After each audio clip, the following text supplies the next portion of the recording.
Hey, how's it going, everybody? I'm Danny Jessup with DannySentMe.com, and I wanted to ask you today about creating magic.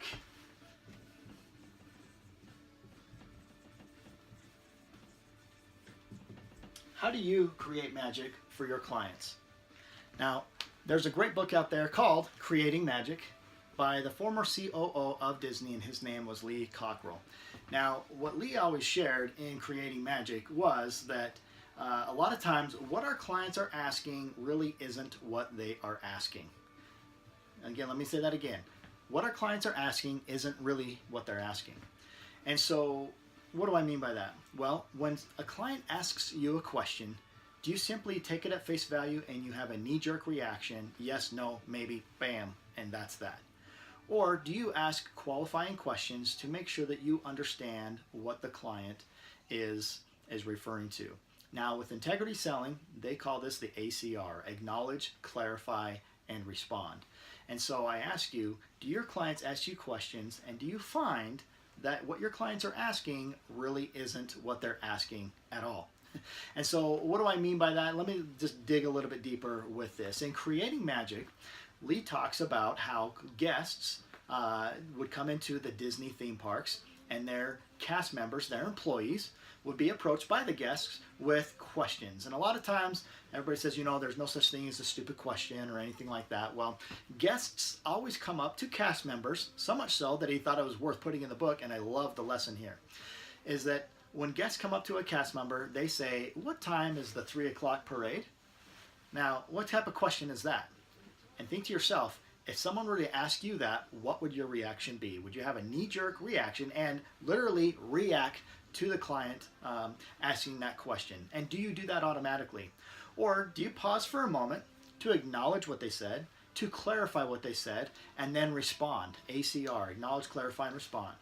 And so with Disney, they got this question so many times that they actually put some research into it, and they decided to peel the layers back, and they decided to analyze what was going on and why guests were coming up at the park and asking this silly question all of the time.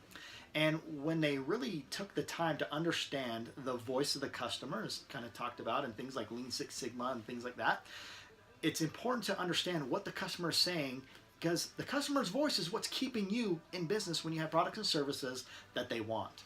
Now, with Creating Magic and listening to the guests as they came through the Disney theme parks, as they asked, what time's the 3 o'clock parade?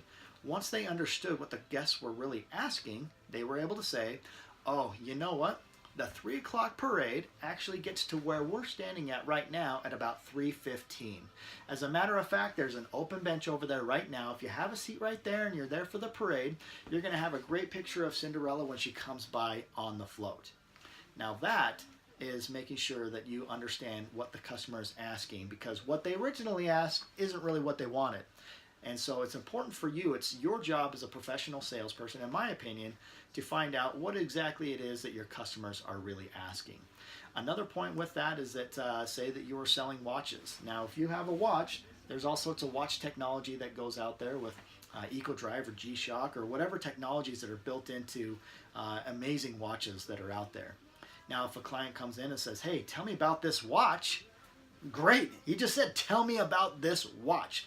Well, you're in luck, because I have been to Switzerland and I have been to training, and I know the inner workings of this watch, because I know all the springs and sprockets and how many gadgets and gizmos and things like that that are in the watch. And if you start throwing up on your customer about how great you are about knowledge of that actual watch, a lot of times, if you don't take the time to acknowledge, clarify, and respond, the client says, whoa, whoa, whoa, whoa, hold on a second. Can you tell me, will the watch tell time? You're like, well, of course. I guess I didn't need to go into all that detail. And so did you acknowledge, did you clarify, and did you respond to the customer according to what they had said? Because again, what the customer is asking a lot of times isn't what they're asking. So think about that with your clients. What questions, in fact, I'm curious, what questions do your clients always ask that really aren't the questions that they need answers to?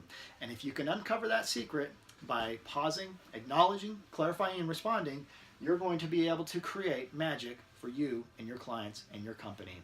Hey, thanks so much for watching. I'm curious to know your thoughts. Please share them in the comments or direct message me and reach out. Let's have a discussion about it. Hey, thanks so much. We'll catch you next time.